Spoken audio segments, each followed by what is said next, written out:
reflection of Anchorage, and I think this really is a true reflection of Alaska, the beautiful tapestry that we have in our state.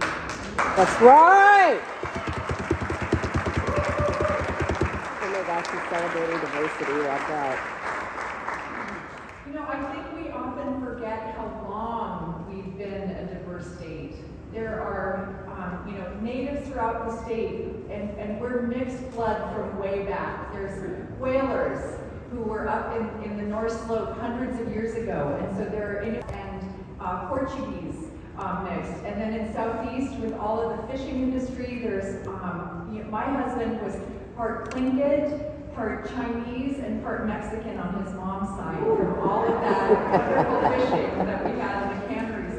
So we have, and then the influence of the Filipino people in Southeast, and their delicious food. There was somebody from Yucatan who said he didn't know that halibut adobo wasn't a clean dish until he went to UCLA.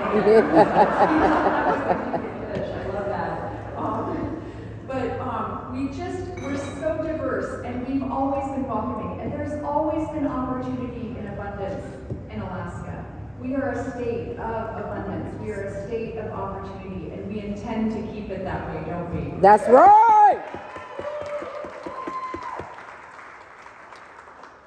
So this race feels really good, and I am so thankful to be in this race because I have so many feelings, and I often want to share with people, be sure what you watch, be sure you're keeping tabs on your media intake, your media diet, because it can be so overwhelming.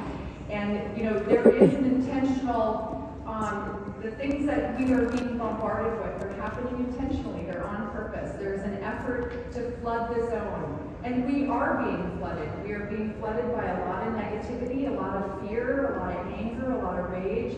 Some of that trickles into Alaska.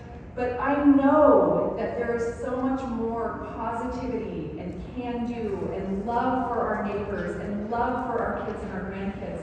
My son Conrad is here tonight. He's over here in the flat. My son Joe is here with his girlfriend Samara.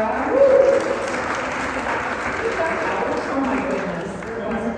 But the great thing about having 7 kids is that at least 2 of them will come and work on your family. So I'm really blessed, and all of my kids live in Alaska except for one. He's still he's finishing out his Coast Guard service in Florida and cannot wait. I think he already has his ticket and he's marking down the days to come home.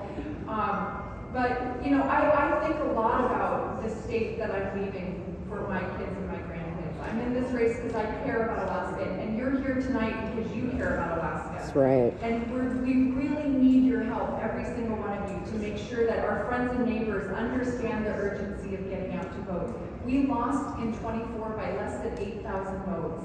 Wow. And we could, just even in this room, we could have dragged 8,000 people to the polls. And not drag them, escorted them kindly.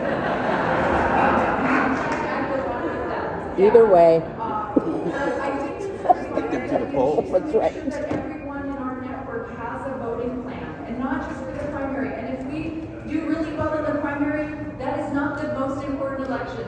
The most important election that we need to keep our eyes on is 179 days from now. It's on November 3rd. Preach. This is a pivotal election. This is a moral moment. This is on us. That's right. We have got to seize this moment. That's right. That's right. Woo! I know we can do it because I'm just looking around the room at all of these civic leaders, all these people who are so active in your own communities, in your own families. I like to say Allah's lead the world, the big sister of the family. She's like super important, but just think about it. Like every leader, I think, in my hometown is the oldest sister. But all you oldest sisters out there, work your magic, all you aunties. I'm the baby. I know we can win this. I know it. Just looking out at you.